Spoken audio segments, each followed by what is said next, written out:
Baik, Assalamualaikum warahmatullahi wabarakatuh. Saya Rifatul Aini dengan NIM 210601014 akan mempresentasikan hasil review jurnal saya dalam mata kuliah Ekonomi Sumber Daya Manusia.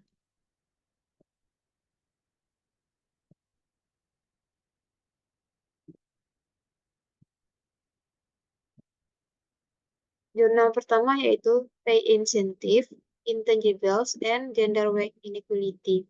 Penulis jurnal Cristiano Perugini dan Fabrizio Pompe, nama jurnal Industri dan Inovasi, tahun terbit 2024.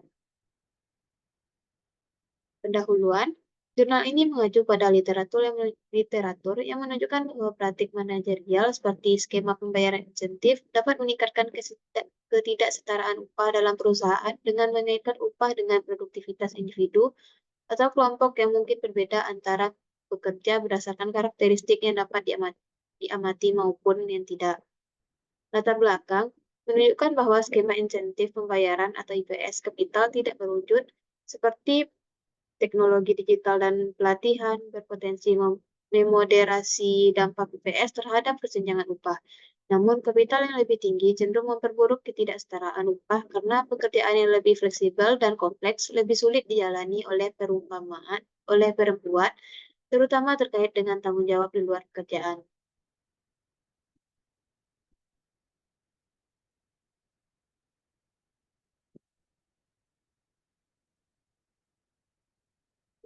Permasalahan yaitu, jurnal ini menyoroti bahwa perempuan seringkali memiliki kekuatan tawar yang lebih rendah, yang mengakibatkan mereka tidak mendapatkan manfaat yang sama dari IPS dibandingkan dengan pria.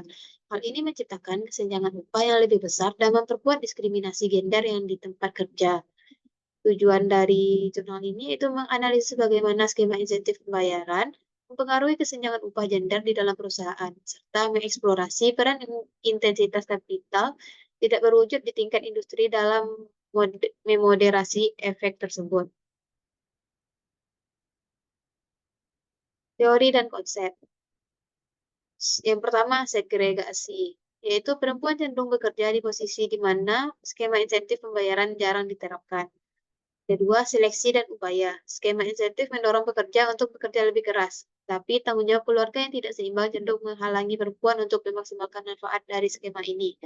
Ketiga, di mana ekspektasi bahwa perempuan akan kurang terikat pada pekerjaan karena tanggung jawab rumah tangga dapat mempengaruhi keputusan pembayaran berbasis insentif, sehingga memperburuk kesenjangan upah. Metode melibatkan pendekatan kuantitatif dengan menggunakan data dari berbagai industri untuk menganalisis hubungan antara insentif pembayaran, modal tidak berwujud, dan ketidaksetaraan upah gender. Penelitian ini memanfaatkan model ekonometrik, khususnya estimator Tobit, untuk menangani masalah data yang terpotong. Tahapan analisis. Pertama, pengumpulan data.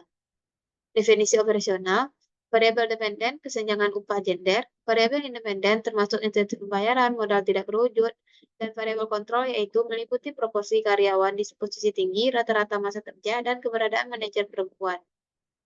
Gunakan analisis regresi. Hasil penelitian, insentif pembayaran memiliki dampak yang signifikan terhadap kesenjangan upah gender, terutama dalam konteks industri dengan intensitas modal tidak berwujud dan berbeda. Penelitian ini menemukan bahwa IPS dapat membantu mengurangi kesenjangan upah gender, tetapi efek ini lebih kuat di industri dengan intensitas modal tidak berwujud yang rendah. Sebaliknya, di industri dengan intensitas modal tidak berwujud yang tinggi, perempuan cenderung memiliki kekuatan tawar yang lebih rendah yang mengakibatkan mereka tidak mendapatkan manfaat yang sama dari IPS dibandingkan dengan pria. Simpulan, menegaskan bahwa insentif pembayaran memiliki peran penting dalam mempengaruhi kesenjangan upah gender, tetapi efektivitasnya sangat bergantung pada konteks industri, terutama dalam hal intensitas modal tidak berwujud. Saran, kebijakan insentif harus dirancang dengan mempertimbangkan konteks spesifik industri untuk memastikan bahwa semua karyawan, terlepas dari gender, dapat memanfaatkan peluang yang ada.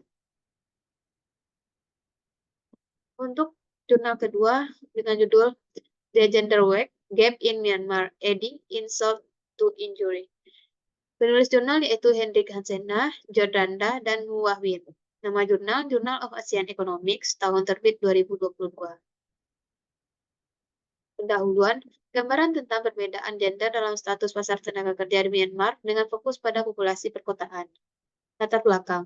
Dinamika pasar tenaga kerja di Myanmar, khususnya terkait dengan perbedaan gender, penelitian ini menyoroti bahwa meskipun wanita di Myanmar memiliki tingkat pendidikan lebih tinggi secara signifikan dibandingkan pria, mereka masih menghadapi tantangan dalam hal alokasi pekerjaan dan perbedaan upah.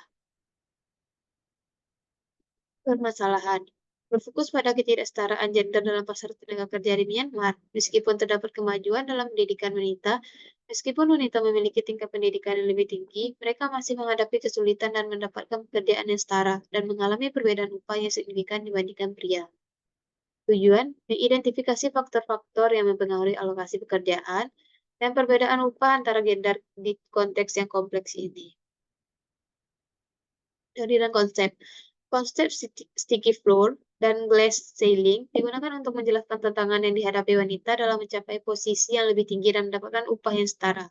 Dengan mengintegrasikan teori-teori ini, penulis berusaha untuk memberikan pemahaman yang lebih komprehensif tentang dinamika gender dalam konteks ekonomi Myanmar yang kompleks. Metode. Penulis, penulis mengadopsi metode Oaksoa Binder Decomposition yang merupakan teknik umum untuk menganalisis perbedaan upah antar kelompok, seperti pekerja wanita dan pria. Metode ini membahas perbedaan upah menjadi dua komponen. Satu yang dapat dijelaskan oleh perbedaan karakteristik yang terobservasi, seperti pendidikan dan pengalaman kerja, dan satu yang tidak dapat dijelaskan yang seringkali diinterpretasikan sebagai diskriminasi. Tahapan analisis dimulai dengan pengumpulan data dari survei yang representatif, termasuk Myanmar Living Conditions Survey dan Myanmar Enterprise Monitoring System. Definisi operasional, variabel dependen yaitu upah yang diukur dalam bentuk gaji bulanan atau harian, variabel independen seperti tingkat pendidikan, pengalaman kerja, dan karakteristik demografis lainnya. Hasil penelitian, analisis menggunakan metode Oaxaca Blinder Decomposition mengungkapkan bahwa sebagian besar perbedaan upah dapat dijelaskan oleh faktor-faktor terobservasi seperti pendidikan dan pengalaman kerja. Namun ada juga komponen yang tidak dapat dijelaskan yang seringkali diartikan sebagai diskriminasi gender. Norma sosial dan praktik budaya yang ada di Myanmar berkontribusi terhadap pembatasan kesempatan kerja bagi wanita. Penulis ini juga mencatat bahwa situasi politik yang tidak stabil di negara tersebut dapat memperburuk kondisi pasar tenaga kerja, sehingga memperdalam ketidaksetaraan gender. Kesimpulan, menunjukkan bahwa faktor-faktor seperti norma sosial, praktik budaya, dan situasi politik yang tidak stabil berkontribusi terhadap ketidaksetaraan gender di pasar tenaga kerja. Selain itu juga menunjukkan bahwa diskriminasi gender masih menjadi isu yang perlu diatasi, meskipun sebagian perbedaan upah dapat dijelaskan oleh karakteristik dan observasi seperti pendidikan dan pengalaman kerja. Saran perlunya kebijakan yang lebih efektif untuk meningkatkan kesempatan kerja bagi wanita, termasuk penghapusan diskriminasi di tempat kerja dan promosi kesetaraan gender dalam pendidikan dan pelatihan. Jurnal ketiga yaitu The Gender Web Gap in Fisheries Labor Market, The Analysis of Socio-Demographic and Work-Related Factor in Indonesia. Penulis jurnal yaitu Yulinda Nurul Aini. Nama jurnal Jurnal Studi Gender tahun terbit 2022. Pendahuluan, keterlibatan wanita dalam semua aspek kehidupan merupakan bukti emansipasi dan pemberdayaan wanita, dan kesetaraan gender berpotensi meningkatkan produktivitas rumah tangga, pendapatan dan kepuasan gizi di subsektor perikanan. Latar belakang, dikatakan bahwa perempuan seringkali ditempatkan dalam posisi yang tidak dibayar atau digaji rendah, terutama di sektor perikanan yang menunjukkan adanya subordinasi terhadap laki-laki. Keterlibatan perempuan yang dalam semua aspek kehidupan dianggap sebagai bukti emansipasi dan pemberdayaan. Selain itu, peningkatan pendidikan perempuan dan keterlibatan mereka di pasar tenaga kerja sangat penting untuk mengurangi ketimpangan pendapatan dan mencapai tujuan pembangunan berkelanjutan atau SDGs terkait pekerjaan yang layak. Kesalahan. Ketimpangan pendapatan di sektor perikanan, di mana perempuan sering mengalami eksploitasi kontribusi, mereka dikurang dihargai, dan akses terhadap pendidikan terbatas. Untuk menganalisis bagaimana faktor sosiodemografi dan terkait pekerjaan mempengaruhi kesenjangan upah gender di sektor perikanan Indonesia. Teori dan konsep. Yang pertama, ketimpangan upah dan gender. Upah gender. Jurnal ini mendefinisikan ketimpangan upah gender sebagai perbedaan signifikan dalam pendapatan antara pekerja laki-laki dan perempuan di sektor perikanan. Dua, faktor sosiodemografi. Variabel-variabel ini seperti usia, pendidikan, lama bekerja, jam kerja dianggap sebagai faktor penting mempengaruhi tingkat pendapatan. Yang ketiga, pendekatan multiple regression. Untuk mengukur pengaruh faktor-faktor tersebut, jurnal ini menggunakan analisis regresi berganda. Metode pengujian asosiasi antara variabel penjelas dan variabel respon menggunakan uji korelasi persen, uji ANOVA, atau uji Spearman rank yang disesuaikan dengan skala data. Definisi operasional, variabel dependen, pendapatan, variabel independen, usia, gender, dan lama bekerja. Hasil penelitian menunjukkan bahwa terdapat ketimpangan pendapatan yang signifikan di sektor perikanan di Indonesia dengan variabel usia, jam kerja, dan lama kerja berasosiasi positif dan signifikan terhadap pendapatan kerja dengan probability 0,001. Kesimpulan, ketimpangan pendapatan di sektor perikanan di Indonesia signifikan dan dipengaruhi oleh beberapa faktor sosiodemografi seperti usia, pendidikan, status pekerjaan, lama kerja, dan jam kerja.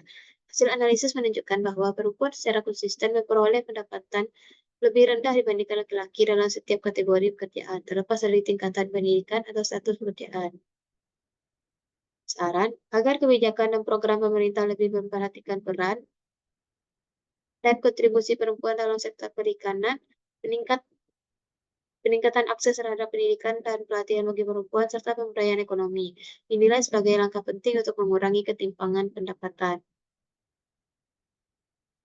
Baik, mungkin sekian presentasi dari saya. Jika ada kesalahan, saya mohon maaf. Assalamualaikum warahmatullahi wabarakatuh.